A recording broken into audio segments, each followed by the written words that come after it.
welcome everybody to Wednesday night at the FCCT. This is a special program, Sounds of Isan, on Molam music, the music of the largest ethnic group in the northeast, the Laotian group, Lao speakers. As you know, Isan has a population of about 21 million people, and it's home to the largest ethnic Laotian group in Thailand. These are people who often refer to themselves as Khon Isan, Isan Lao, or just plain, as the noodle person in my soy 12 on Sukhumvit says, I'm just Lao. There's estimated that around, I just want to just say a few things about the Northeast and my own experience there. I lived for 3 years in Buriram, the lower Northeast. I'll come on to the lower Northeast in a minute. I'm not going to speak very long because we have a panel of distinguished guests tonight. I have bad news. The DJ Mafsai has a fever, is at the clinic, and will not be able to join us tonight. So there will be 4 speakers. We're very honored tonight to have a number of experts. But before I get on to who they are, I just want to mention a few things about Isan and the Isan that I've come to love very much. I'm from the north of England, from Yorkshire, where the men are men and the sheep are worried. And when I first went to the northeast, I found it very similar to the north of England. All right, the weather's not the same, the food's crap where I come from, but they have great boxers, they have great musicians, they have great artists, and they have people who've had adversity and fought against it, and above all, they have a really warm spirit about them. And that's something I found when I went to live in Buriram in the 1990s. So, famous for food. They have the best rice in Thailand, I'm told, in Surin, although people from Yasuthon tell me theirs is better. They have unbelievably interesting spiritual traditions that relate to motifs placed in the rice field, to dressing up men as women at night because they don't want to be taken by malignant female spirits, all kinds of interesting things in the Northeast, and you can spend a lifetime finding these things out. So that's the background. I should also mention that Isan is not just about Molam. Isan actually has 3 musical zones. We have some people from Jim Thompson here tonight. They have a farmer, Baktong Chai. Korat is one of the musical zones of the Northeast. In the lower Northeast, as it's called, in Surin and Buriram, these towns, we have the Khmer culture, and we have Blenkantrum, Bleng Jariang, Chokantrum, the traditional music of the Khmer speakers in Thailand. But tonight we're going to look at the majority. All over Isan, even in the south part of Isan, the southern Isan, you will find all kinds of events related around Lam music. We call it Molam, but it's perhaps more correctly called Lam music. So our focus tonight then is on the music of those people, and I'm going to ask the panelists to present to you. We have 4, one's gone. We have 4 distinguished people tonight. We're extremely lucky to have Assistant Professor Dr. Charanchai Chonpairod from the College of Music at Mahasarakam University. Dr. Kritiya Gawi Wong, Artistic Director of Jim Thompson Art Centre, who will talk a little bit about their Molam projects. Atit Malsan, the Curator of the Jim Thompson Mobile Molam Bus Project, of which I've been part of, and as a bus conductor in Manchester, where I took money from people going to see Manchester United, I have to tell you, it was a lot more fun being on the Molam bus than it was doing the 56 stops to Keighley. or Bolton or Blackburn. And also the fact is, in the northeast of Thailand, everything is in colour. Where I come from, everything is in monochrome. We also have the fourth member of our panel is Ajahn Virya Sawangchod, a specialist in popular music and a senior fellow at the Social Enterprise Leadership Centre. I'm going to ask now Ajahn Charanchai to come and make his presentation. I just say a few words about Ajahn. In the early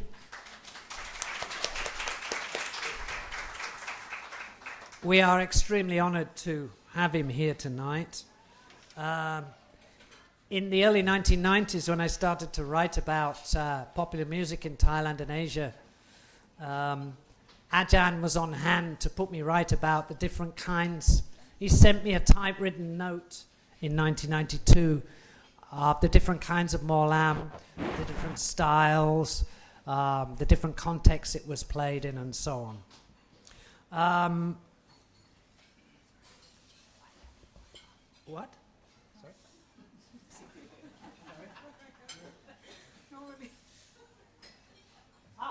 Normally we invite everybody up. Okay, everybody, up.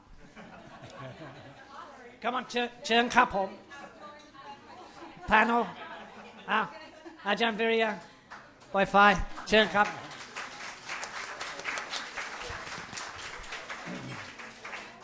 Sorry, I don't know the protocol for these things. So.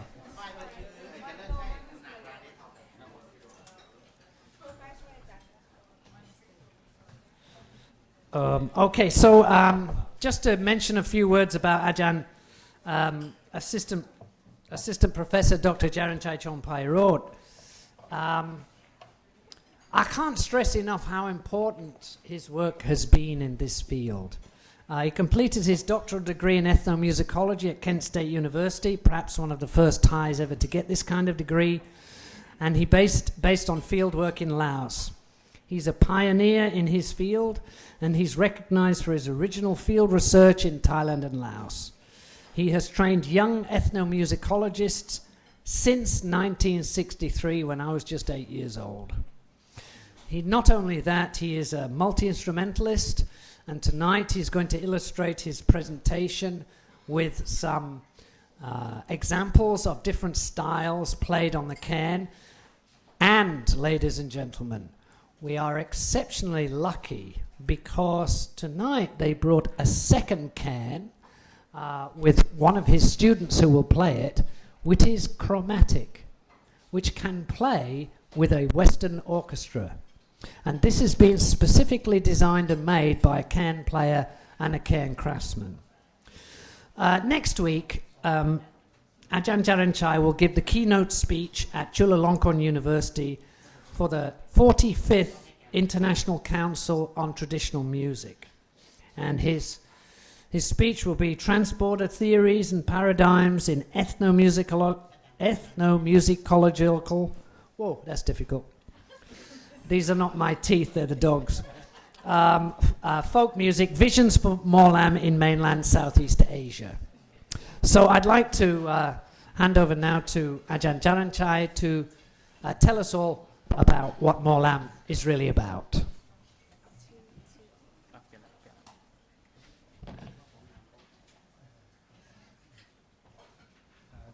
Good evening, ladies and gentlemen. Thanks, Professor Julie, to contact me, and thanks to the Annie Lee that contact me to come to give speak to this event called Molam event or something like that. Many foreigners are interested in Isan music very much, especially the khaen music will be attract many people from around the world. This one, khaen usually when I was in United States, the church invite me to play the khaen for the church and the Thai. They said that it sound very nice, better than the pipe church pipe organ. That one. Whenever I go to study, and I moved to many universities in United States. At first, I went to University of Michigan to study Asian music, and I teach my friend there to be a more khaen, more phin, and lam singing. Now one of my friends became the professor at the University of London, Professor David Hill. He will also come to ITCM in Bangkok, you know. And the other one is Mr. Randy Renrouge from Canada, Toronto. He came to study khaen in Isan and learn from the famous master. He learned all the things, and then he came back. He bought about 30 khaen, brought back to Canada, and set up jazz ensemble, khaen ensemble, and it's very popular over there. And the other one is Professor Terry Miller from Kent State University. He came to do research on Molam and khaen in northeast Thailand. I had opportunity to help him to interview the people and translate the poetry, the lam poetry for him. And besides that, we have Johnny Olsen from California. He came to learn the khaen. At first, I teach him the basic thing.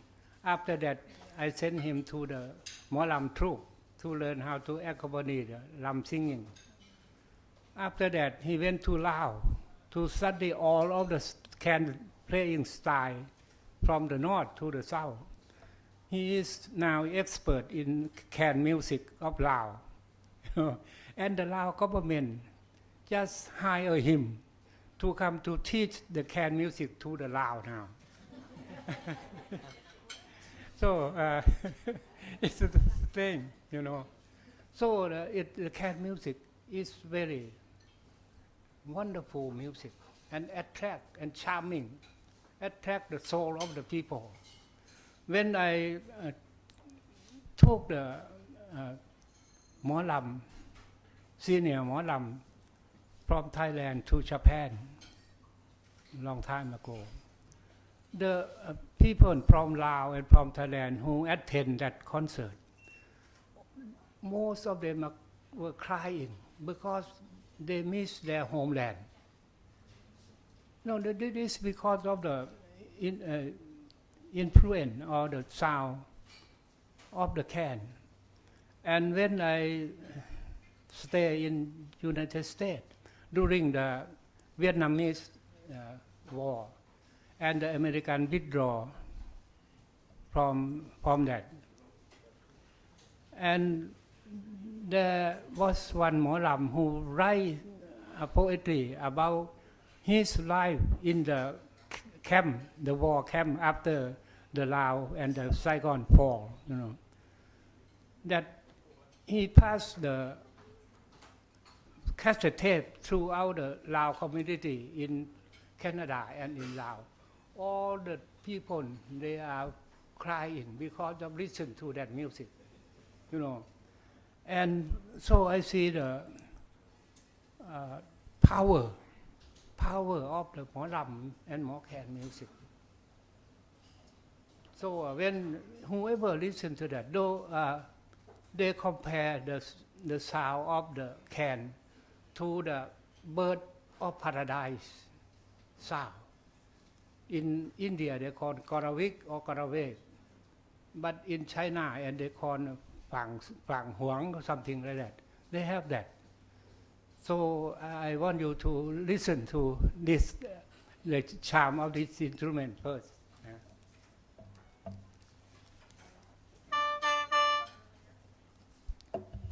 It's working.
So the sound of the can, it just we have many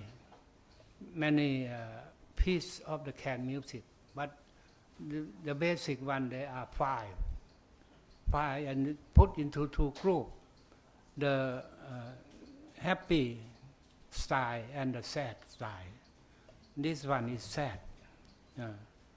The happy style is in a major scale, the sad style in a minor scale. So, to learning a can is a big problem for Isan people, even their own music. The only one who has the good memory can learn the can. But the one who has a short memory, they cannot learn the can. Because the teacher, they just play for you a whole piece, and then you have to memorize all that. With most of them are impossible. So I thought of that problem, how to solve that problem. Now I come up with a book. You don't need to listen to the can. You have the way to make the music on the can through improvisation technique. Because if you learn the can, you learn only two pieces. One is lai yai, the other one is lai sustanen. You have to figure out the main note of the lai yai. Lai yai, this means la do mi. Lai yai, la do mi. You make the little motive from each of these notes. Like me, let's say, I will make it out from E or mi here. Do mi, la mi, la son, la mi, le son, le mi. Wherever you go, just come back to me. Yeah, this one.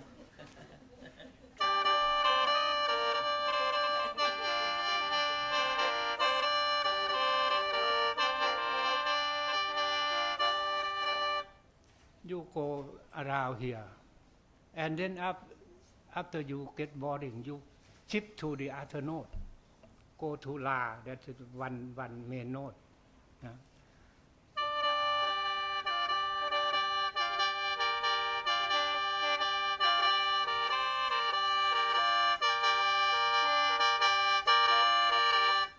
And then you may shift back to me again.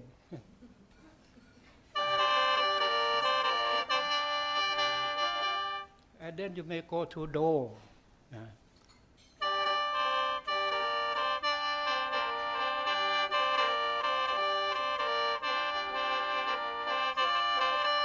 So this is the main note. You circulate, rotate around it. It become lai yai. No, it's very easy now. I write a book or that. So you don't need to stay long time from with the teacher. But after that, you listen to the master. Pick up some charming phrase and put insert in your music. Then you will improve your can playing. That is the trick no one ever tell you before. If anybody want to learn can now, you can. With this way. Just tell you this, you can do that. But before you can do that, you have to figure out, you have to make the sound of each note. Do, re, mi, fa, sol, la, ti, do, ti, la, sol, fa, mi, re, do. Until your mind and control your finger. Control that. After that, it's like we drive a car.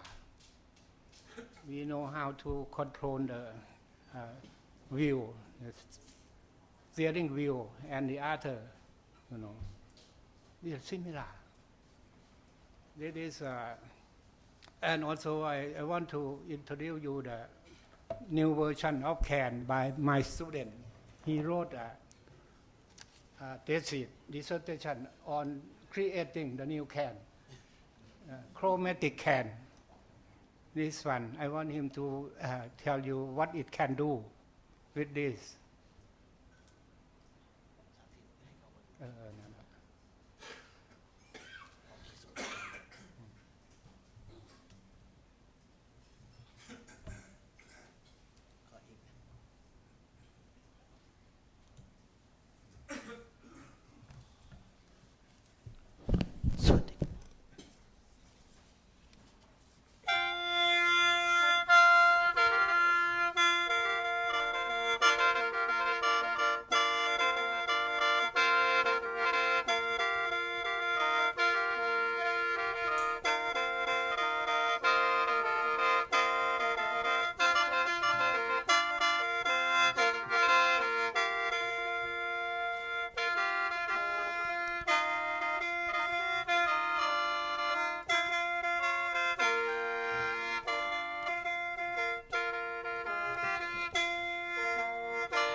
Thank you. Molam and Khaen, we have to introduce the terminology. Lam mean to sing, but lam mean L, not R. Ram mean to dance, but lam here is to sing. Molam mean the one who sing, that means singer. Molam means singer, lam mean to sing, Molam, there are many types of Molam, but the one type is not for entertainment, but for the ritual. They call Lam Pi Pha. Lam Pi Pha, it's when you get sick, you need to use Molam Pi Pha to perform the ritual. Invite the spirit from the sky to cure the sickness and ask what it costs, and try to solve the problem according to the P who process that body tell you, Now Lam Pi Pha still exists because there are many sickness or disease that cannot be cured by the modern medicine. We accept it because in one case, in my village, there is a person get sick in Bangkok and they went back to home village. Because in Bangkok they say you can do only for the operation only, but we don't. We cannot guarantee that you will die or you will live. So he did not get the operation in Mekong. He went back there. And they set up the pipa ceremony, ritual. And they came and borrow my khaen because nobody has khaen. For a while they come back. Oh, I want you to play the khaen for the ceremony. So I have to go and play the khaen for the pipa. And after that, the week after, I asked him, how about the condition of that people? Oh, he get back to work in Bangkok already. Oh, it's surprise, you know. Oh, it's there. Many cases happen like that. So that is the first kind of Molam. So the second type of Molam would be Molam Kron. Before become Molam Kron, they have to pass through many states of Molam. You know, Molam is have to relate to the society at that time. Like at that time, in Isan, there are many men go to the monkhood, go to learn the Pali or the Dhamma, Buddhist doctrine in the temple. They know a lot of that. So when they leave the monkhood, they become the Molam. The content of the Lam thinking is about the argument about the Dhamma or question and answer. That for some time they get bored about that. They change. The Molam come to, have to be, why don't we put one Molam, female Molam, and three Molam, male Molam? And to check their wisdom, who should be take her hand for one female. So that one is a government official. The other one is a merchant. The other one is farmer. They compete for the one female, you know. And the government official said, "Oh, you don't have to worry. I work for the government. I have the power, and get the salary. I can take care of your life. You don't worry. Just choose me." And then for the merchant, he said, "Oh, the government official has less salary. For me, I can sell many things, make a lot of money. Please shoot me." And the third one, the farmer. Even though they have the money, but if I don't sell the rice for them, they can starve.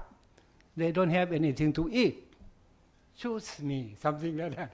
So the farmer win the hand of that lady. So no. After that, they say, it's boring about it, talking about the knowledge. Why don't we Molam do about the courting song? That means love song. So that become Molam Kron. Molam Kron have the tradition of the first session until the last session. It's about 7 or 8 sessions, from the paying homage to the teacher, from the honor, the host who hire them, and also the many things about that, you know. That one is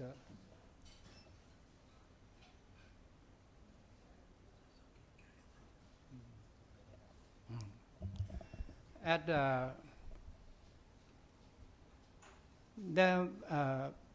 those. So Molam Kron become the standard, the classic of the Molam. They have take a longer time than the other type of Molam, and have more knowledge of art, of the knowledge, and also the performing art. They consider the most learned Molam in Northeast tradition. After that, they have Molam Mu. Mahlum, there's a group of Molam like opera or ligge. Mahlum, there are two types. The one is sad one, the other one is happy Mahlum. It's similar to the Western opera seria and opera comic, something like that, you know. And for some time, the people were not interested in Molam Kron, because at that time the young people came to Bangkok, watching the TV channel 7, channel 3 about the pop song. When they come back, go to Isan, they ask pop song. The Molam have to learn pop song for the purpose of giving to the audience. So it become Lam Sing at the time. Lam Sing, that means, Lam Sing mean it terminology is come from motorcycle racing. It's fast, it's quick. And if anybody do something bad, they call sing. So after Molam sing, they come ligge sing, they come Peng Korat sing, they come Kantrim sing, and also Lam Plern, you know. So they add Western instrument there, and pop song become Molam sing. And Molam sing, it's very like an explosive. Everybody just asks for Molam sing throughout Thailand, not just Isan. You know. And Molam, other kind of Molam cannot get a job at that time, because the young people have the money. The old people cannot say anything, even they like Molam Kron, you know. It is what happened. Now Molam came to university. We offer courses in Lam singing and folk performing art. So it. Why don't we play some khāen master or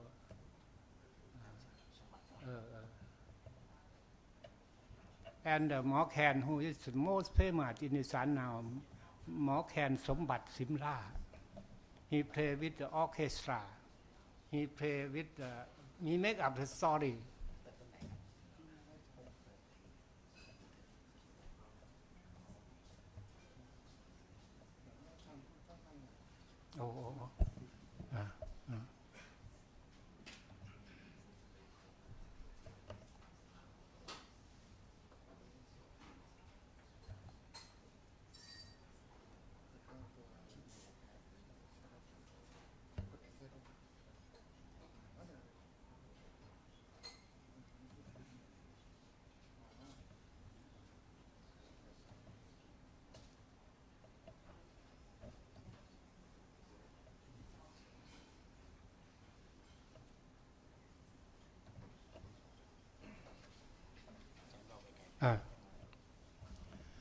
Mor Khāen Sombat Simla. He is a blind person.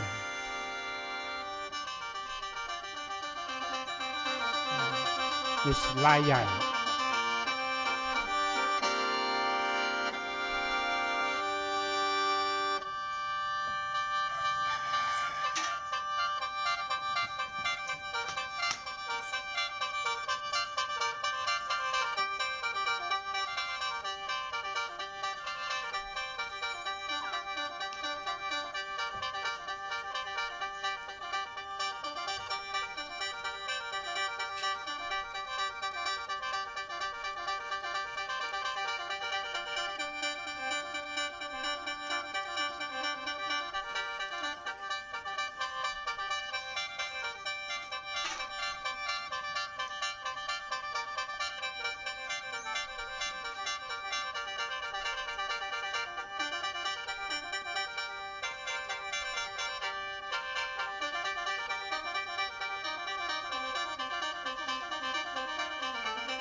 This is most impressive can solo.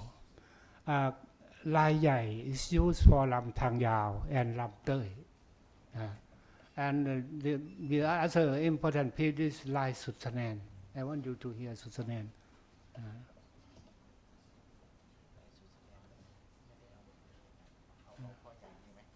พ่อใหญ่นั่นก็ได้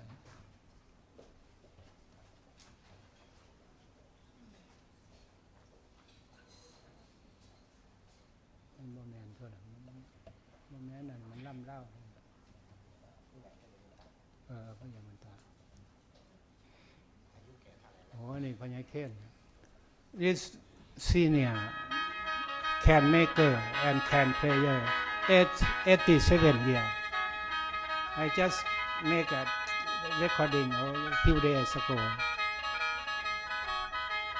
Also, Lai Yai.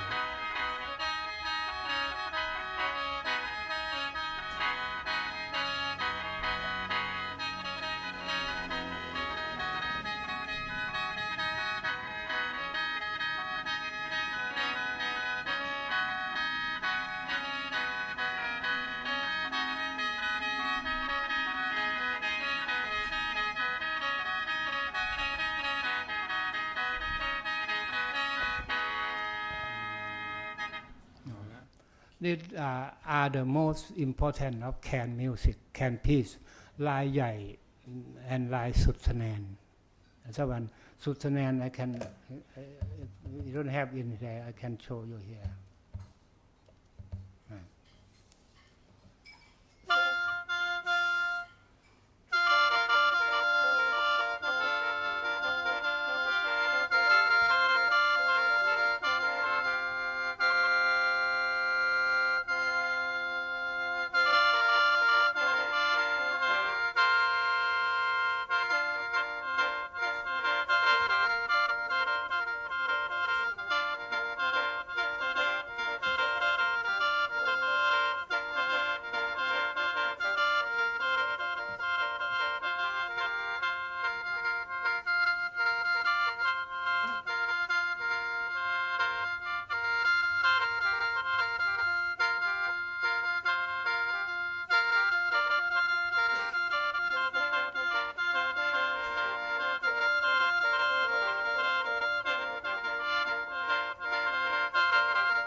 Lai Sutsanan, this one.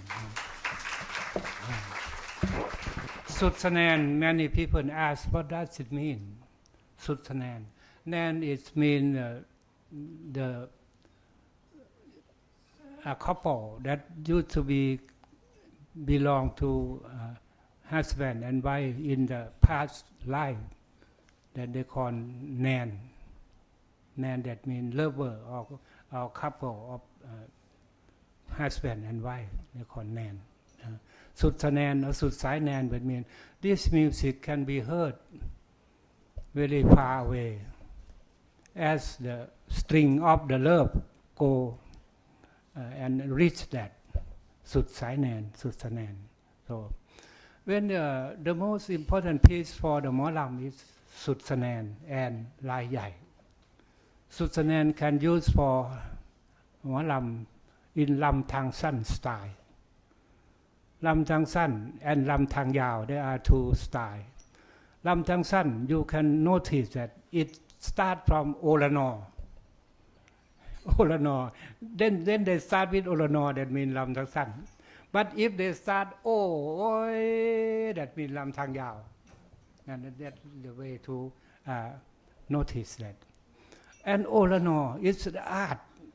Just listen to the Olanor, you can tell that this is the best, or it's a good, or not good Molam. Just introduction of this Olanor. because the art of vocalization have to learn a lot, to practice a lot to get that standard, like the first Olanor,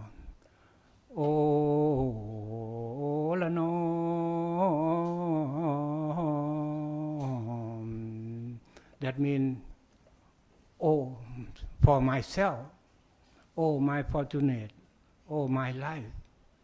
Just think of yourself. And then you make the introduction or preface of the Molam content. If you would talk about love, would make about the face or the cheek of the person you talk to, you fall in love. แก้มเปิ้นเบิ้นแก้มเจ้าเปิ้นเบิ้น oh very beautiful face ขั้นเจ้าแม่นสู่เพิ่นในเบิ้นนี้ไกลๆ if you belong to someone else just go far away ขั้นบ่แม่นสู่ไผแฟนไผ if you not belong to anyone ขั้นแม่นของสายลำ if you love me ให้เจ้ายิ้มน้ำมาทางที่ please keep smiling and walk toward me that means the introduction and at the end of the Olanor again and this one is higher Olanor นวลเอ๋ย this greeting the audience After that, you will go to the main part of the Lam singing. Molam, they sing a whole night, but the melody, the only four lines of the melody. But the people, the audience, they don't know, oh, it's a long Kon Lam, long poetry. But the melody is only 4 lines, or one stanza. One stanza of the poetry make the whole melody. Let me see, like I have the poetry. ขั้นน้องคิดฮอดอ้ายให้เลี้ยวเบิ่งเดือนดาว If you miss me, just look at the moon. อันว่าแสงตาเฮาสิก้อมกันอยู่เทิงฟ้า Oh, our eyesight will meet there in the sky. We don't have any other object than the moon, because too far away from each other. สาธุเด้อ please God or something like that ขอให้บุญพลาสร้างแน่นำนาวจอง our merit making please help us to link us to close together ขอพาให้อ้ายและนอนได้นอนซ่อนกัน and help us to get together to get married and stay together this one it can be sung in ลำทางสั้นลำทางยาว or ลำเต้ย I will show you if ลำทางสั้น no vocalization just syllabic setting ขั้นน้องคิดหอดอายให้เลี้ยวเบิ่งเดือนดาวอันว่าแสงตาเฮาสิก้มกันอยู่เทิงฟ้าสาธุเด้อขอให้บุญพลาสร้างแน่นน้ำนาวจองผ้าให้อายและน้องได้นอนซ้อนก้มกัน for line a whole night they will sing repetition of the melody this one and in term of ลำทางยาว sad one have to intro with the other one โอ้ยคิดน้ำต้อยหลายเด้อกสิเพ่แตกแรงถึงย่ำแรงนั่งถาเป็นอย่างอายจังบ่มาจังบ่มา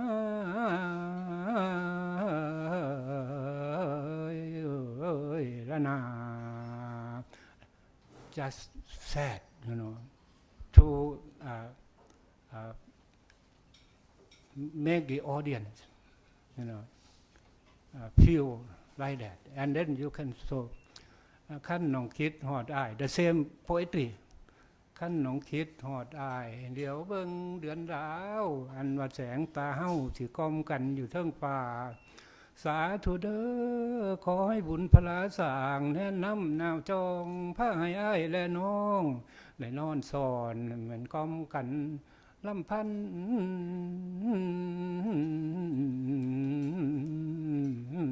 ละนาโอ้จบ This is ลำเต้ยลำทางยาว Then you can make it become a ลำเต้ย melody โอ้ละแม่นน้อชายขั้นน้องคิดหอดอายให้เหลียวเบิ่งเดือนดาวอันว่าแสงตาเฮาสิกอมกันอยู่เทิงฟ้าสาธุเด้อขอให้บุญพลาสร้างแนะนำนาวจงผ้าให้อายและน้องได้นอนสอนให้มันก้อมกันนั่นละนานวลนวลนาละนานวลนวลนาละนาโลกทิ้งชาวบางเอ่ยลำเต้ยธรรมดาand you can sing it in เต้ยหัวโนนตาล that means from ดอนตาล district style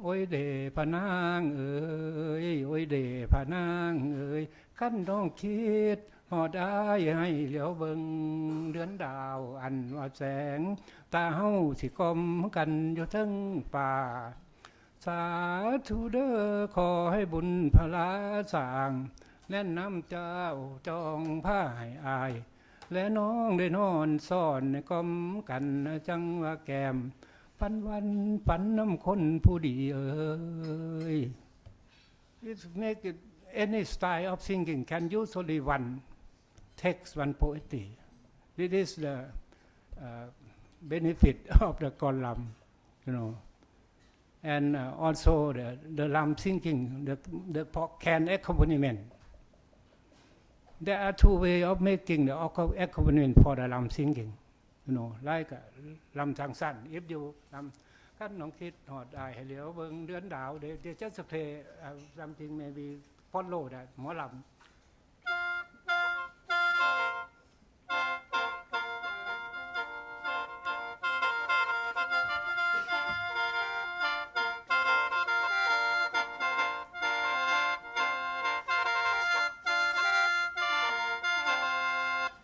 or just play ostinato ta ta ta ta ta ta ta whatever you sing don't worry you I can play this you know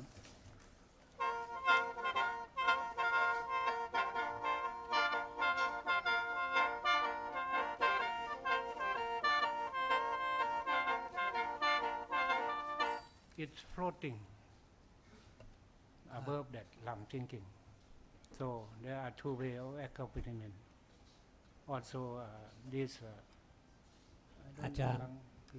Ajahn, if you could wrap up in the next 2-3 minutes we have for the other speaker oh I want to listen to the lam the most famous lam singing lam yao singing หมอลำบุญยังมีไหม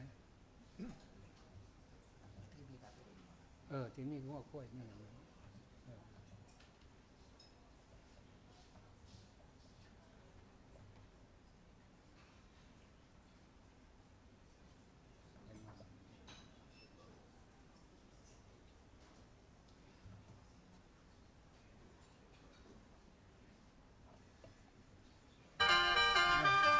most impressive lam singing this one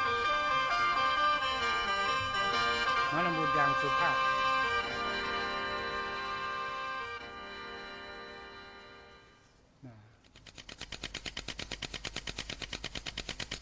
ได้แล้ว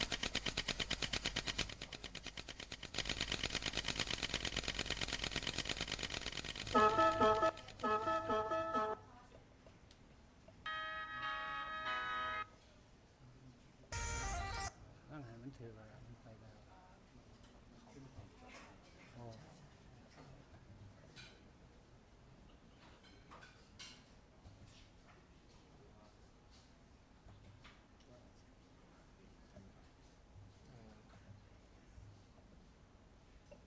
นี่ละม่วนที่สุด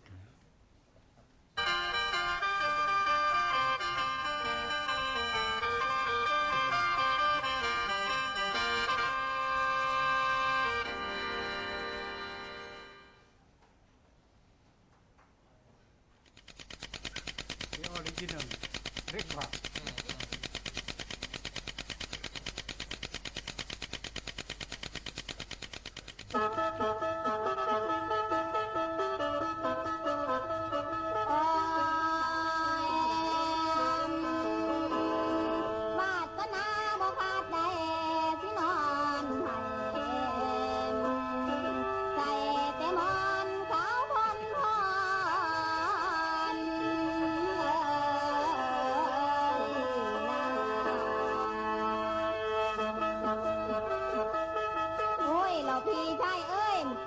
17ล่มต้องเดือน10ท้องเจ้าล่มปันใจกะสันคิดทอดสู่ถ้านิ่งอูสิเอาหาล่มพันต้องหัวหน้าปลาเข้าถอกพระพองเป็นดอกดวงตามใจละบางน้องมองใจกันกะสันแดอยู่กลางพงผมปง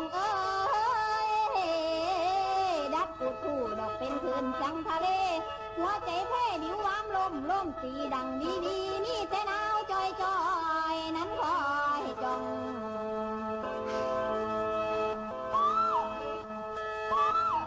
ส่องแต่ฟัน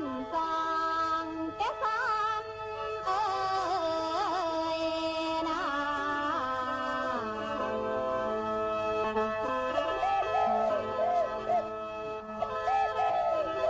เราพี่ชายเอ้ยเพิ่นมาล้มผ่านต้องหัวหน้าปลาเขาถอกพักคองเป็นดอกหลวงคอยจองช่องแต่ซ้ำล้มผ่านอยู่สู้ใบโยกกินไทยเขาให้เหลืองแก่กล้วยขาดอกเจ้าแก่มวยสวยมาพ่อปันนั่นกะท่าขันปวดจักตอ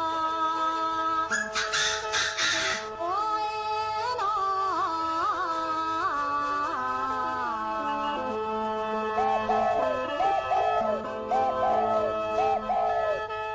แล้วนกเจ้าน้อมันหักดินเจิดเจยตาจ่องซ่องแต่ปามกะท่าขันทักก็หัวหน้าเจ้าเรียบตาล้มผัดหน้าเจ้าใจน้องหักดีบอมน้ำขาดคอนขืนบวกฟังเลิกเขาดอทุกเต็มหน้าบาดทาล้มพันโยมถึงลือตัดโบกเขาล้มหนาวมาดังดีฟังเสียงตีมันหักดังอุดเอาหลังหน้าสนันเมืองน้ำเครื่องยืนเพิ่นล้มตีดังตรวจศาสตร์ฟุ้งโมกบเปียดโมกะล้มทนเจ้าคนหูกะปูแปงหูอ้นคนเห็นเอาไม้แย่กล้วยบักแร่ต้นคุ้มไม้สิยืน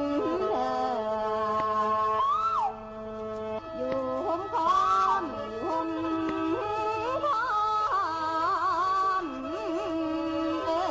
อย่าละเลยอีน้องทิ้ง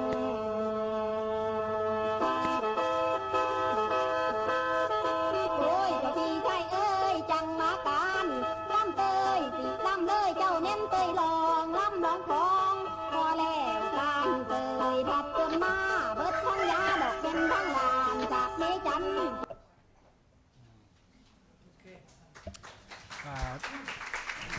Now this Molam Bunyang Supap still living in Ubon, Ratchathani province, but he doesn't sing anymore. It's too old. Okay. Thank you. Thank you very much, Professor John Brown. That was brilliant. I could spend another 2 hours more on that. But we have to move on. The next speaker is Dr. Kritia Gawewong, Artistic Director, Jim Thompson Art Centre. As you know, Dr. Jiep, as she's known, better known in the art circles here, is very well known. She's been the director of the Art Centre since 2006 and has initiated and curated many projects and exhibitions. She's going to talk a little bit about the Art Centre's project in promoting traditional Molam, and she will be followed by another project which she's initiated on the Molam Bus project, which will be presented by Atit Mulsan after her presentation. Go for it, Doc. ขอบคุณค่ะ Thank you so much everyone, and I would like to thank FCCT and พ่อใหญ่ John Cluley for inviting us to speak about Molam tonight. And in this short presentation, I'm going to talk about how and why Jim Thompson Farm and Jim Thompson Art Centre have chosen to work with Molam, which I see as a process of preservation, promotion and distribution of this, I would call it Isan intangible heritage, and Jim Thompson Molam Bus as a case study. So I have a script. I want to, because Uncle John said that I have only 15 minutes, and I prepare about 30 slides, so I have to go fast. Molam, as you hear from Ajahn Jaranchai, that is an oral tradition that originally derived from animism, Buddhism, and the Repati tradition. And this musical tradition has continued to transform and reinvent itself And during the Cold War period, it became a tool for propaganda for both the states and communists. Molam records a changing society and is a tradition that connects Isan people together and becomes the strategies for Isan people to construct and negotiate their identities to the social world. So based on the literature reviews by Dr. Terry Millers, by Dr. Jaran Chai, and Dr. Praiwan Nanongkam from Kent State University, as well as our team research, and we started to trace the history. We started to trace the history and the genealogy of Molam. That you already heard some example from Dr. Jaran Chai's demonstrations. And this is how we're trying to categorize the Molams, from the first one is the animist tradition, which is Molam Pifa, that has always there, and it is not being changed, until now, people still practice. And the other one is based on religions, which is Buddhist tradition, from Molam Phin to Molam Glon, and then Molam Plern, which is kind of shift during the Cold War. And then Molam Leung Taokon, Pajuban, which is contemporary Molam Leung, or narrative Molam, we would say that. And the third one is Gel Parasi, which is part of the repartee traditions or the courtship, which is started from Molam Glon to Molam Ching Chu, which Ajahn Jaran Chai already described for us, about like one girl with three boys, and the farmers always win. It's, of course, it's really like based on the villagers, or a very Odin-centric, I would say. And then in around the 70s, around the 80s, we have Molam Sing, which is now we call contemporary Molam Sing.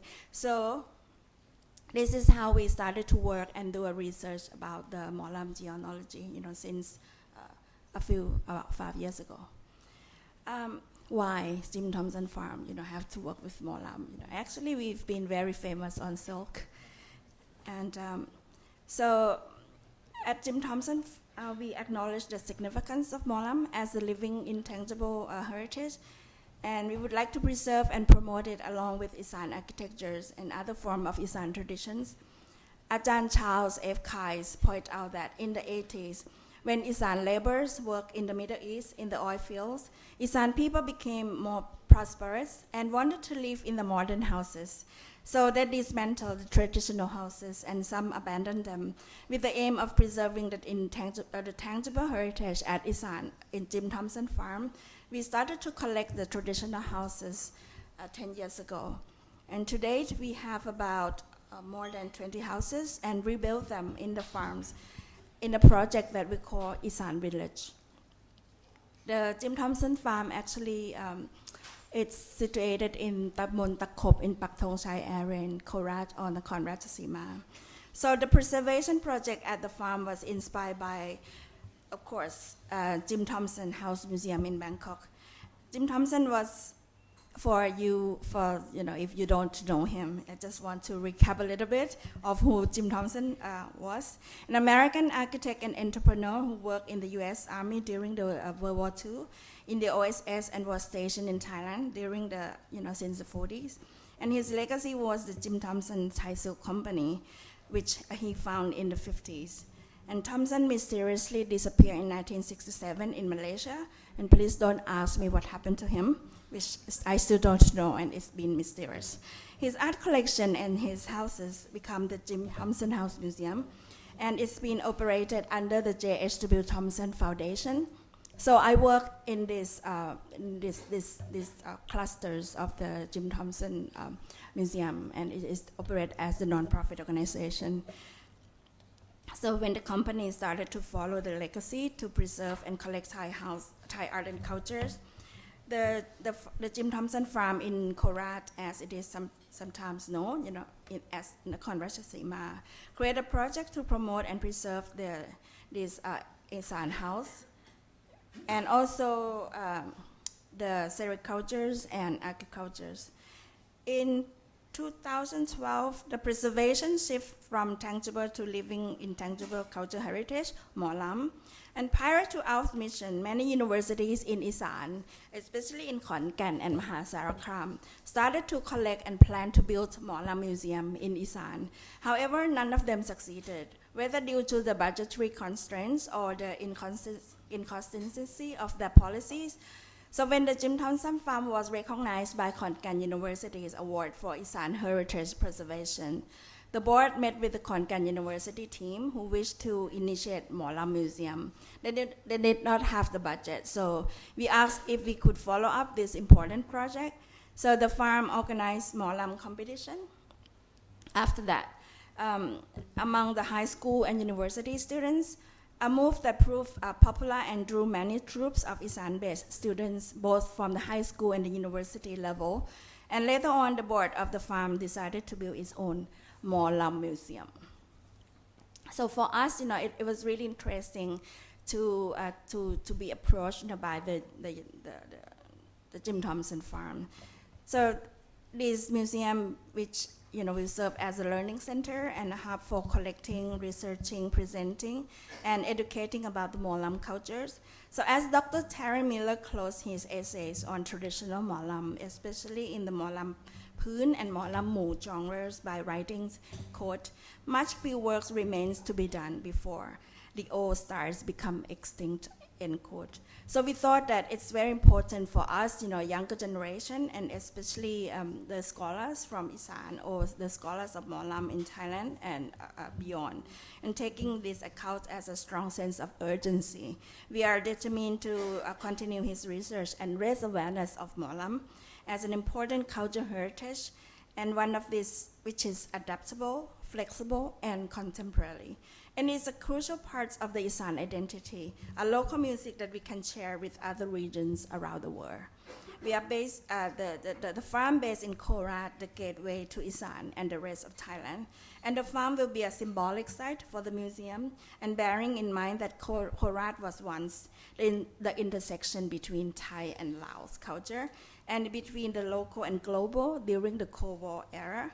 And Molam itself was the manifestation of that crossroads between the music from the peninsula and the archipelago.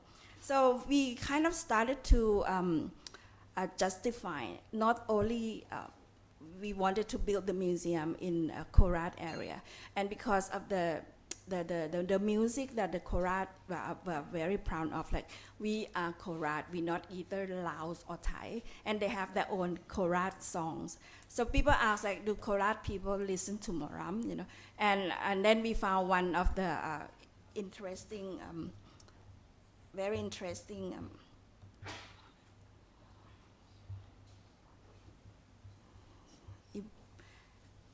evidence, I would say. This one is the music that uploaded by the university in Ubon, and they in this song, it's about Molam Asawin Simok, which is one of the early, like the pioneers of Molam in Isan in the early 20th century. And he's stationed in Pak Thong Chai, which is where Jim Thompson Farm based. So we've thought that, okay, this gives us more confidence, and it's the justification that, okay, this is why we exist, and plan to build the museum here.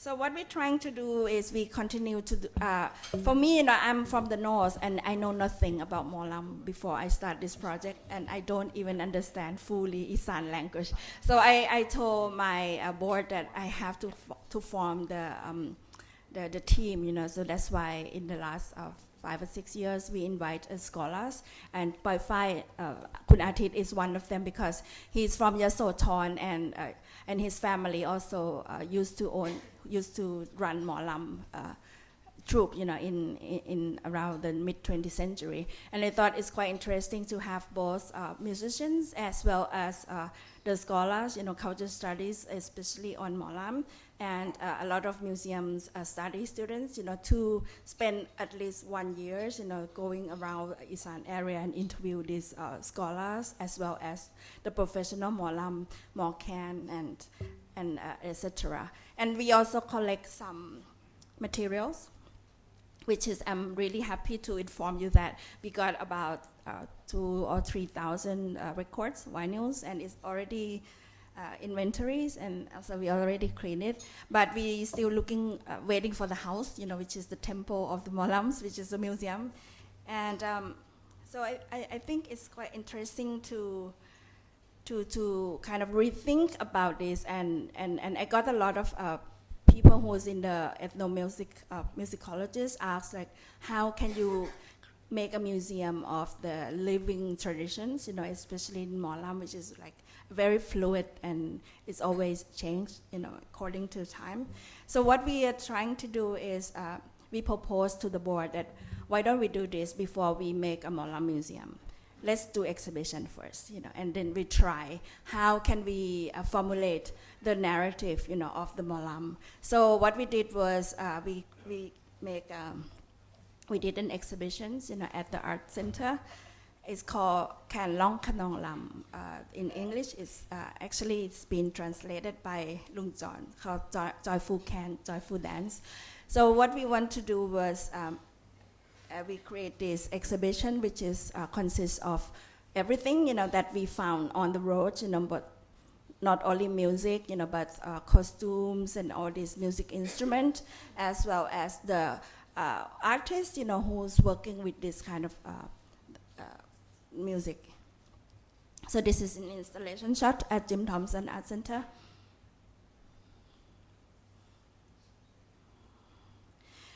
And in the exhibition, we kind of divided into different parts. The first one was a history of Molam, which I show in the first slides. So we had the 3 parts, which is derived from Molam Pifa, the animist traditions, as well as the religious and repartee traditions. And then we started with the different type of Molam, by showing all this, the whole context, as well as the text, that we're very ambitious, and we're trying to translate the Glon Lam. The first one, they always started with Champa Siton, and I think it's very interesting for us, to see what is really all about. And this is the repartee traditions. And then they started to kind of adapt these Like costumes, which I think is, for me, I'm really interested to see the connection between Molam and Like. And we would like to do further research on this because I thought it's very interesting to connect the peninsula with the archipelagos, as well as the music that came during the Arab period, which is like pre-colonial time.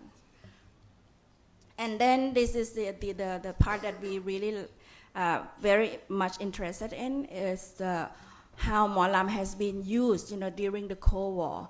So it's not like because of the music itself, it's like art, it's always been kind of a really interesting tools, for both the states and the Communist Party. And then we translated the Glon Lam, from both sides. I don't have the clear pictures, but if you wanted to know more, you can contact us. And actually, we have to do the publication on this exhibition as well. Ajahn. Okay. 2 minutes. Good. This one is the the commercializations of Molam. So we show these the whole sections of like the varieties of vinyls, and the materials that we collect. And then this is the artist that we work with, as well as Mapsai, that we invite him to not only play music, DJ for us, but we also show his video that he toured in Europe, which we thought that it's interesting because of the Isan migration. It's kind of followed, because of Isan migration, the music followed them. And I think the boom of Molam outside of Thailand is not only Isan people, but because of the Vietnam War, a lot of Laos diaspora, they asked Molam singers from Thailand, to play for them. So there was a time that Ponsak Song sang, and all the people, they always travel all over Asia and Australia and Europe and the US, to play the music for the Isan diaspora. and the Laos community around the world. So we are waiting for our kind of imagine Molam museum. And while we're waiting, we always question that what if we build our museum? We as like Molam, they don't wait for people to come to them. The nature of Molam is they always go to people. So for us, we also see it as an outreach program. So we continue this project, by bringing our exhibitions, to the bus that is the bus that belong to the company, and we modify this bus, and that's why we call the Molam Mobile Bus Project. So I'm going to hand over to our curators, Wi-Fi, to talk more about this. Thank you very much.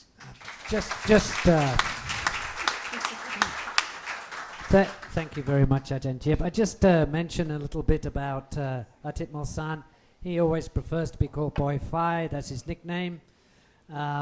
He was trained in fine art. He completed his master's in Molamicity, Molamology. And he is the owner and founder of Book in the Overness Craft Beer Bookstore in Nonthaburi. That's a cheap plug for you. You owe me for that. He will talk about curating and running the Molam Mobile Bus Project for Jim Thompson. And he will do this presentation in Thai, which will be translated.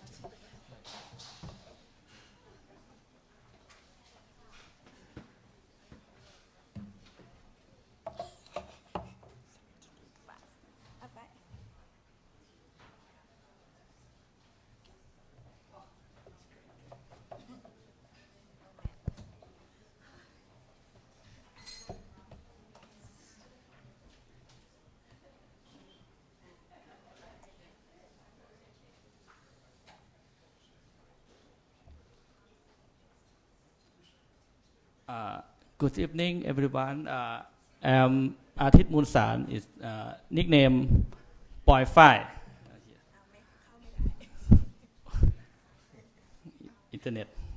I'm a curator of Molam Bus project from Jim Thompson. Okay. Go. Speak English. Snake, fit. Okay, sorry.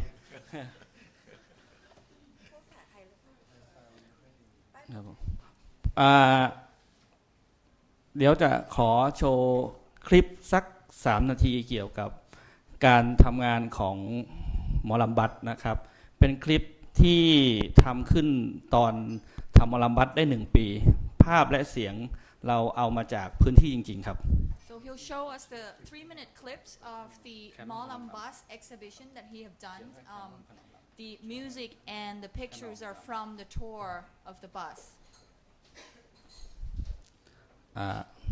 รอคลิปก่อนนะครับ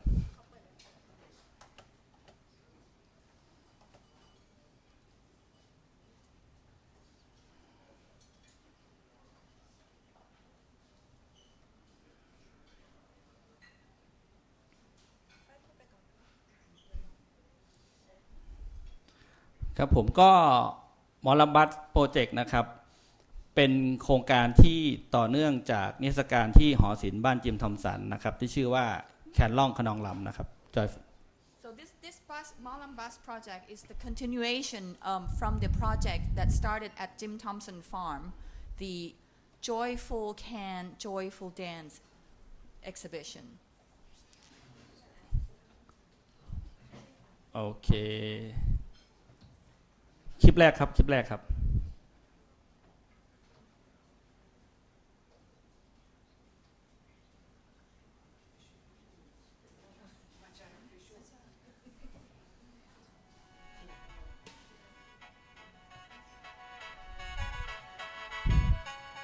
ถ่ายด้วยกล้องมือถือนะครับ This is just from the mobile phone camera.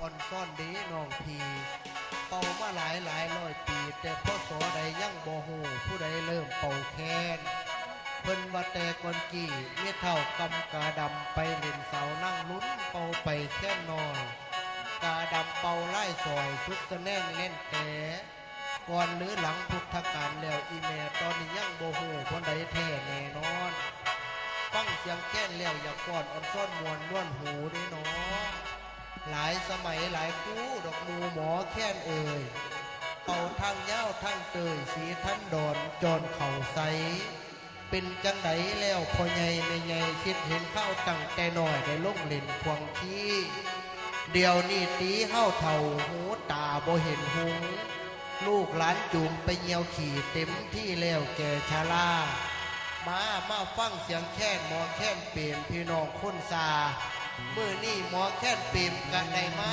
อยู่เทิงเวทีพุ่นละบาเป่าแค้นแท้ตั้งแต่โดนรับฟังเสียงแค้นเสียงลำบนม้วนค่ะ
แล้วบอพอเบาเป็นข้าวตามตุ้มปังงามตุ้มควันลูกโมตุ้มเอาที่โซสาวน้อยสาวตูสาวบนสู้นั่งอยู่ขังนั่นแต่งานแล้วเป็นแม่นอกพ่อกันเลยข้าวทำข้าวสาวสันขาหน้านี่ผัวแล้วไปสาวไข่สาวไล่สบายบ่สบายบ่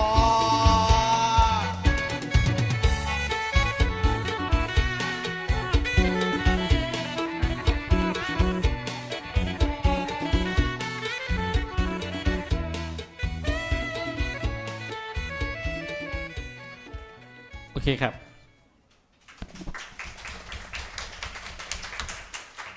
ครับผมก็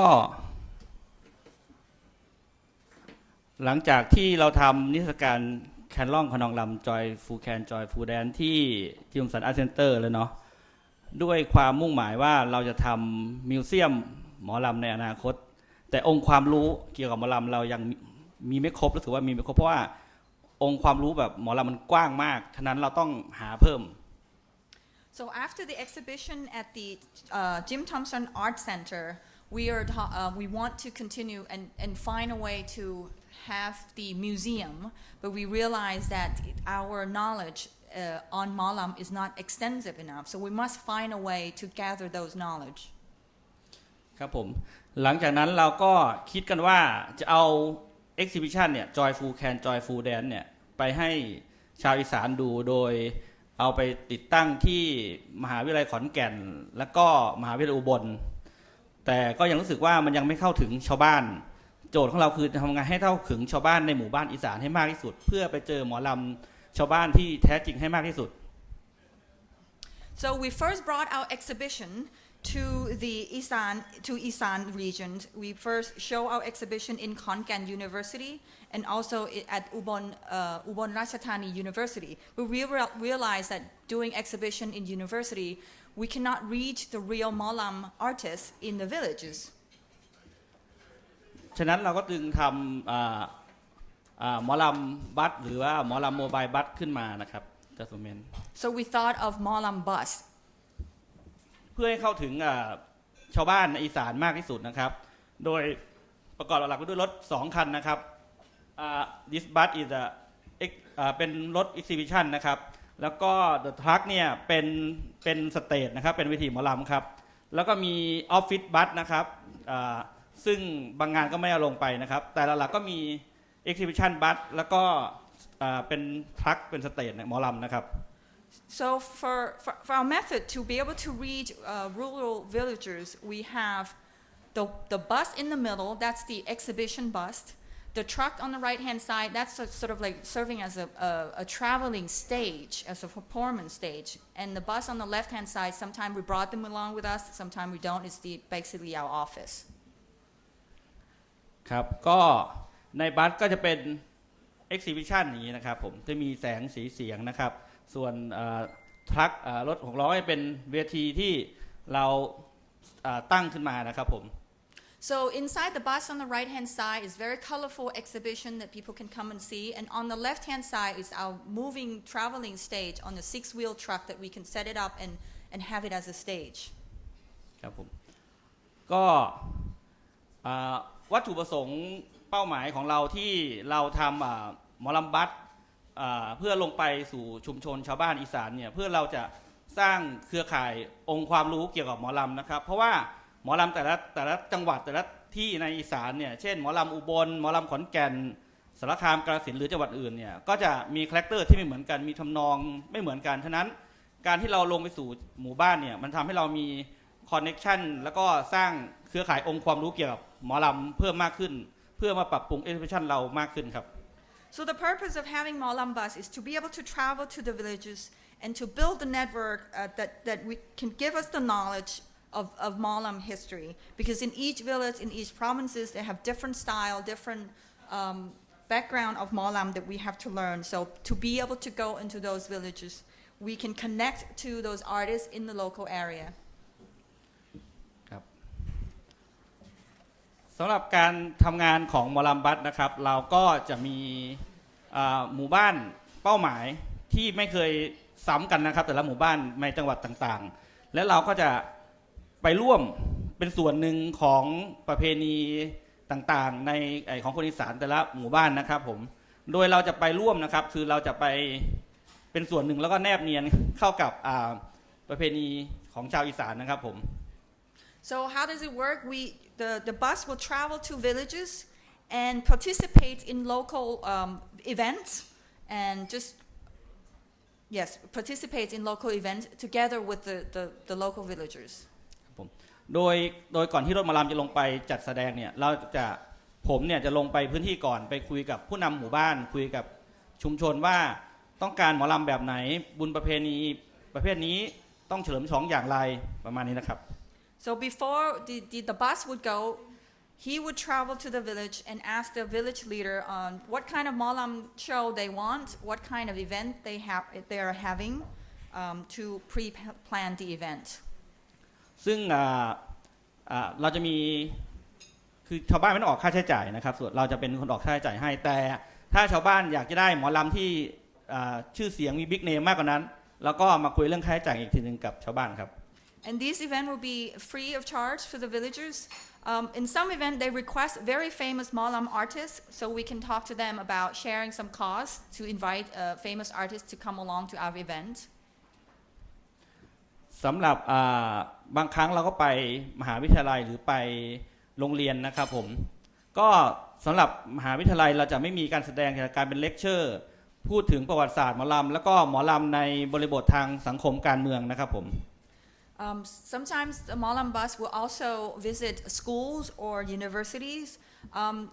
During the visit to the university, maybe we don't have performance, but we will have lectures and talks on how Molam is used as art during for other contexts in social politics or other contexts.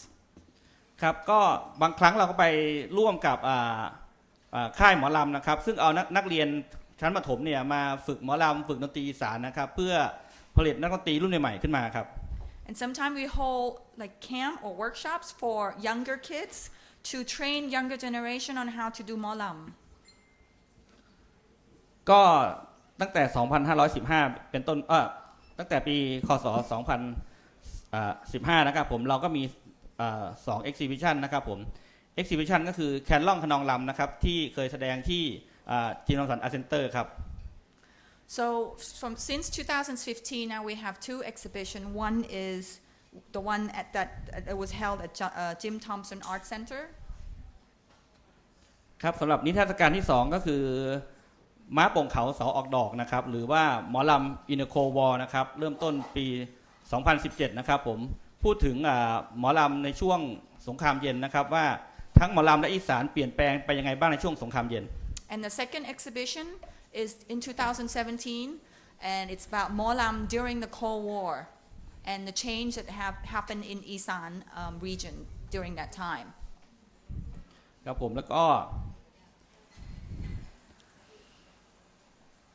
ตัวอย่างที่ลงไปเอาหมอลำหรือสื่อบันเทิงลงไปกับชุมชนในอีสานเนี่ยมันไม่ได้คือเราไม่ได้เป็นคนทำคนแรกจิมสันไม่ทำคนแรกนะครับแต่มันมีก่อนหน้านี้ทั้งกระทรวงสาธารณสุขกองร้อยจิตวิทยาของทหารไทยในช่วงสงครามเย็นหรือก็บริษัทขายยาที่ทำหนังขายยานะครับผมแต่ทั้งหมดทั้งมวลคือเขาทำเพื่อหวังผลทางการเมืองและกำไรแต่เราแค่ขอองค์ความรู้จากชาวบ้านนะครับผม So the traveling Molam bus, we're not the first one who've done it. There's other people who've done this in the past, sending traveling Molam troop into villages.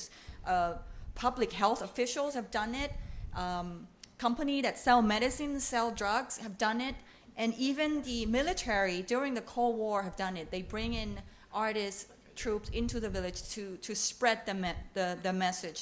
So the message is for politics, some the message are for profit, but what we're doing is the Molam bus that he's doing is trying to get more knowledge back from the village. ครับก็สรุปนะครับผมหลังจากที่ทำหมอลำบัสมาตั้งแต่ปี 2015 นะครับผมแล้วสิ่งที่เราค้นพบก็คือ1ก็คือecology culture of หมอลำนะครับเพราะว่าหน่วยงานราชการเช่นกระทรวงวัฒนธรรมเวลาพูดถึงหมอลำเขาจะพูดถึงหมอลำในแง่ person เท่านั้นนะครับแต่สิ่งที่เราเห็นคือหมอลำนักดนตรีหมอแคนคนแต่งกลอนลำโปรโมเตอร์คนสนับสนุนหรือและแม้กระทั่งแฟนคลับคนดูนะครับทั้งหมดทั้งมวลคือนิเวศวิทยาทางวัฒนธรรมของหมอลำครับ So what he discovered from having that traveling with the Molam bus is most people may talk about just the Molam artist, the Molam singer, but in fact, the Molam culture is consisting of the ecology of people who organize the event, people who play khaen, the promoter of the event, and the fans themselves. All of these are a part of Molam culture. ครับและอย่างหนึ่งที่สำคัญมากที่เราค้นพบคือหมอลำแฟนคลับนะครับคือต้องเป็นคนแก่ที่สะสมแผ่นเสียงสะสมเครื่องเล่นแบบโบราณอะไรอย่างเงี้ยครับแต่คนเหล่านี้เขาจะไม่เปิดเผยตัวเราไปเห็นได้ก็เมื่อเขามาเอนจอยกับหมอลำบัสแล้วเขาบอกว่าเล่าให้เราฟังว่าเขาก็มีแบบนี้เหมือนกันนะเราอาจจะร่วมอะไรกันได้นะครับนี่สำคัญมาก And another interesting discovery is to find real hardcore fans in those villages that older people 80 years old who still have lots of records that they have and we're never going to find them but by traveling into the village he's able to found those people โอเคครับขอบคุณ FCCT ครับขอบคุณ thank you everyone นะครับ and thank you for beer ขอบคุณมากครับ Thank you very much, Boy Phai. The last presenter tonight is Virya Sawangchot, a specialist in popular music, senior fellow, Social Enterprise Leadership Centre. Kun Virya and I worked on a heavy metal Thai language magazine in the early 90s. And I remember him as a considerably thinner young man then. I wrote a Thai language column on world music. Someone translated it. And he was writing on rock, which he's continued. And he's very well known for his books on popular culture and music in Thai. His most recent book is called Rock Saksa, or Rock Studies in Thai. And he will talk tonight about Molam as it relates to contemporary Thai popular music. He has only 10 minutes. Go. Oh. Thank you very much. So I have to go fast. Yes. My title is What is New in New Molam. I pick up the new Molam from the film Hak Pang. Yes. The film is about young musicians in Isan. They fight against the local producer who want to sign him and release Molam sing, but he say no. He don't want to sing Molam sing anymore. He want to write and sing in new Molam or Molam แบบใหม่ so my presentation focus on a new Molam and reference to the stream of the media and cultural production in Isan. Yes, in contemporary Isan now. So I will question on a new Molam and four point, and I will show 4 music clip about that. So I have 10 minutes. So the first one is I question about the commercialization of the Molam Isan in the decline of K-pop era. So I will show you the clip. So this clip is shooting in FCCT and directed by the young film director who direct Thai Ban the series is the one of the famous film in Isan. Yes. So the second question is go to Isan hippie and hipster culture. Let's see the clip. Hippie and hipster culture.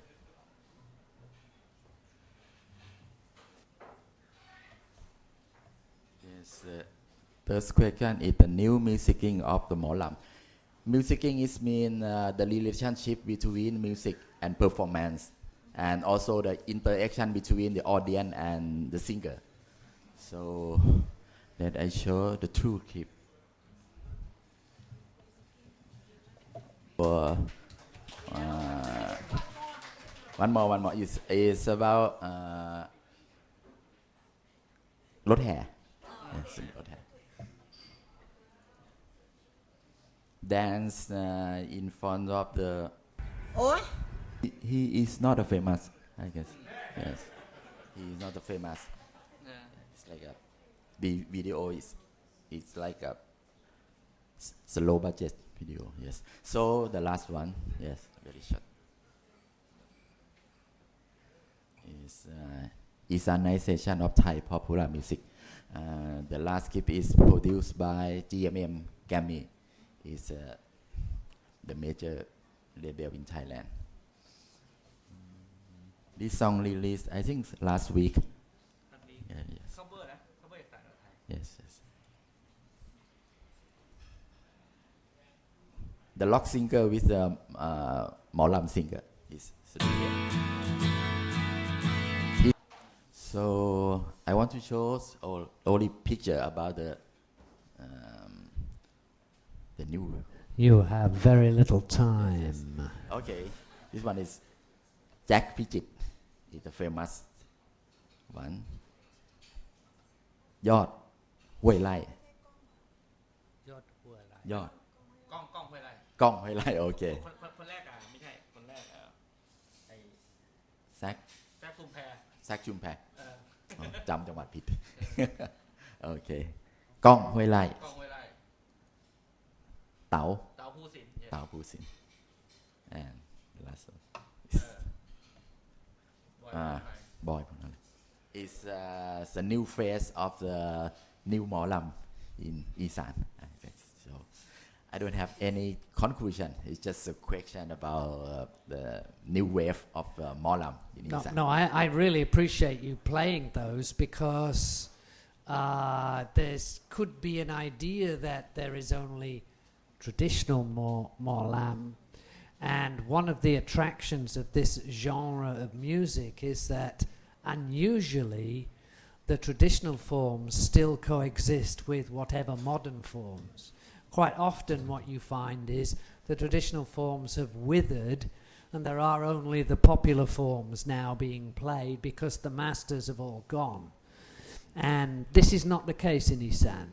So I'm now going to open up the floor to questions. I'm sure you have many questions to our experts.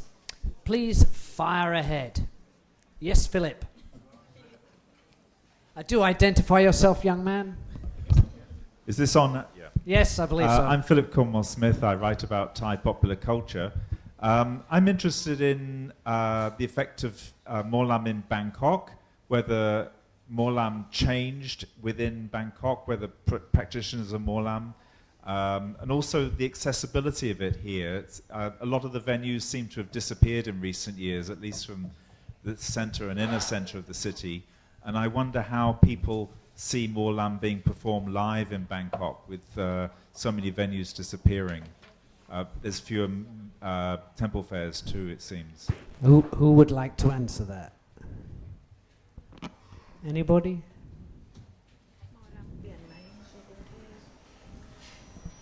ก็ถ้าหมอลำในกรุงเทพนะครับก็มันจะมีแบบ permanent กับแบบเป็นทัวร์ So he think Molam in Bangkok maybe some he thinks there's a permanent form of them, and then there's a touring people that come from outside Bangkok.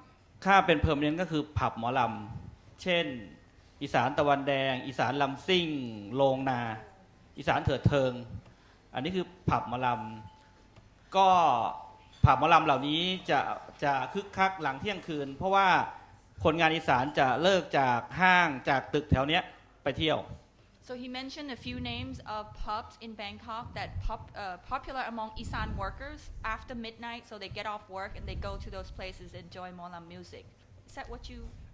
That was partly what I was interested in, but also Mafsai is not here today, but there's some things he's been involved in have brought Molam into sort of areas like Tong Law, where there've been authentic music performed there.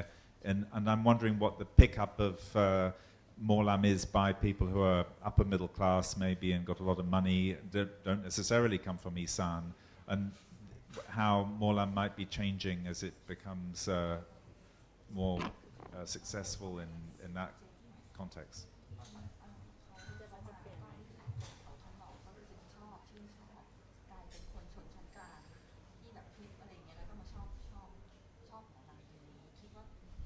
So your question is well, is Molam, has it changed as a result of in Bangkok? Has Bangkok changed Molam? That's the big picture question. Could I just add something there? Do you mean, is it changed to accommodate people in Bangkok? Well, I'm just curious as to what is the effect of Bangkok on Molam, really, and in different effects. It could be to do with the DJs, it could be to do with music styles, or how it's changed within the city by people who live here, perhaps. I don't know. I think it's a very interesting question because the music that they play in the Molam club, especially at Mapsai and his playlist, as well as the music that they play in the pub, it's pretty mainstream and traditional Molam. But the one that you saw from Ajahn Viriya's presentation, I think the Bangkok has been preserving, and it's very traditional, but it has been changed in Isan. Yeah. And I think this is very interesting phenomena. That in Isan, you got a lot of like hip hop, you got a lot of new style of Molam, and then you have something like Na Hahang and these varieties of Molam and Kunarin, all this kind of stuff. And in Isan, you see something totally different from what you see in Bangkok. Thank you. Okay, next question. Sorry, just could you hold just Kunmira? Thank you. ก็สำหรับหมอลำในที่เข้ามาในทองหล่อก็คือมันเป็นชะตากรรมของวัฒนธรรมอีสานทุกอย่างทั้งอาหารแล้วก็หมอลำคนกรุงเทพเลือกที่จะมองอย่างที่เขาอยากจะเห็นเท่านั้นทั้งอาหารและหมอลำครับ So he thinks that the fate of Molam that arrive in Tonglaw is just like anything else from Isan that arrive in Tonglaw. It's just what Tonglaw people wants to see of Isan. Yeah. Yes, next question please. Kun Mira. Yes, my name is Mira Kim. I have been living here in Thailand for 47 years. Now we have this Luk Thung Molam. I mean, Luk Thung was not mentioned at all throughout this evening. And then I thought maybe who belongs to who? I mean, Molam should belong to Luk Thung category, or Luk Thung and Luk Krung, you know, kind of, well, a little, any of the panel. Can I answer that? I can offer an answer. Yeah, I would like to answer your question. Molam, in traditional way, they call Molam. But if they combine with the folk, with the pop song, they call Molam sing. But the pop singer, when they use the Molam material to make their pop song, they call Luk Thung Molam. They play Luk Thung Molam, but it's very close with the Lam Sing. Lam Sing, you combine the pop song into the Lam content. But Luk Thung Molam is just a scope of playing Luk Thung, but they use material from Molam in their pop song. Ajahn, could I ask you a further question? When they start to use in Ponsak's time in the 1980s, what did they take from the Molam to put in the pop song? Was it the Thai section of Molam?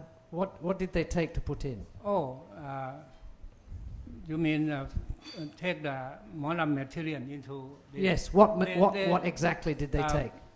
They are not professional Molam. That's the Luk Thung Molam.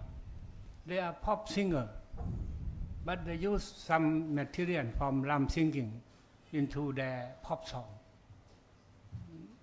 It's this type of Luk Thung Molam is a Luk Thung, not the Molam, but they use some of the material like a melody or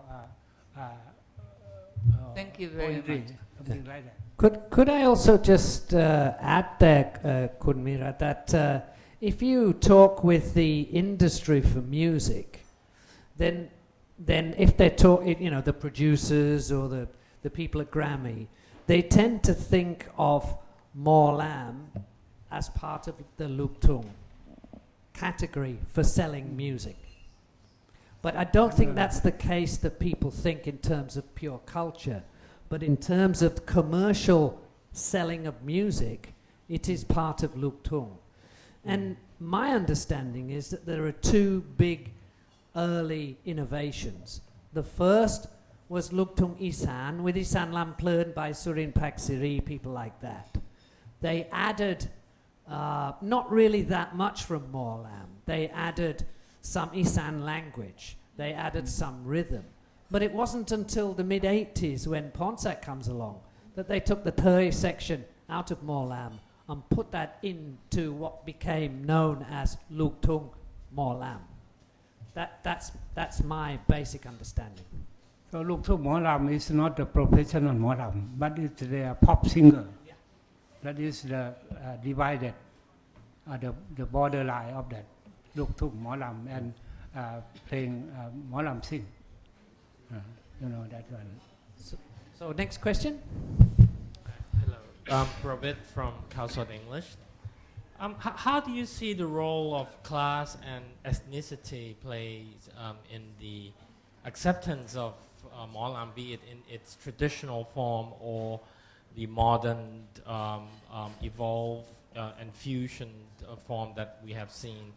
Do you think the fact that Bangkok at least traditionally, views Isan as being the other and inferior, a hindrance in the spread of Molam's popularities amongst Bangkokians and the middle class central Thais? Thank you. No. It's like the first Isan pop Luk Thung Molam is someone who sing or work in the pop music troupe in central Thailand. they notice that if they add something Isan into that, they can sell more. So they have some Isan people doing that. So at first they make the song, make a pop song, เสือขาดจ้องปองแจงแปง make very good selling. That Molam. And after that you come สาวจันกังโก This is not a Molam. They are pop singer. So that is the line between Luk Thung Molam and Molam sing. You know that one. So this make more money than the professional Molam. The Luk Thung Molam. And the one that playing โบรักสีดำ โบรักสีดำ it's the most popular in the term of the เพลงลูกทุ่งหมอลำ they throughout the Isan the audience keep asking โบรักสีดำ after that โบรักสีดำ โบรักสีดำ the audience fought and fight each other. Why don't you ask only Borak Siram? I want to listen to the other song. I want to listen to the Molam. I don't want to listen to the Luk Thung. That is a lot of fighting in the field of Molam sing at that time. Almost Molam Kron could not get a job at that time because of the popularity of Molam sing. So, but still we understand that Luk Thung Molam and Molam is different people. Let's work for the pop song. They cannot sing a Molam that Luk Thung Molam. But Molam, they addเพลง Luk Thung in their Lam singing. Yeah, that is. Boy fine. มันมีชนชั้นอยู่แล้วครับเพราะว่าเสียงคนกรุงเทพ3คนดังกว่าเสียงคนอีสาน300คนอยู่แล้ว He said, of course, Molam is about class. 3 Bangkokians are louder than 300 Isan people.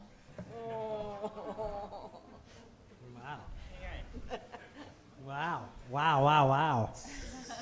Any more questions from you? Any of our anthropologists want to ask a question? No? Then in that case... Edward, you have questions?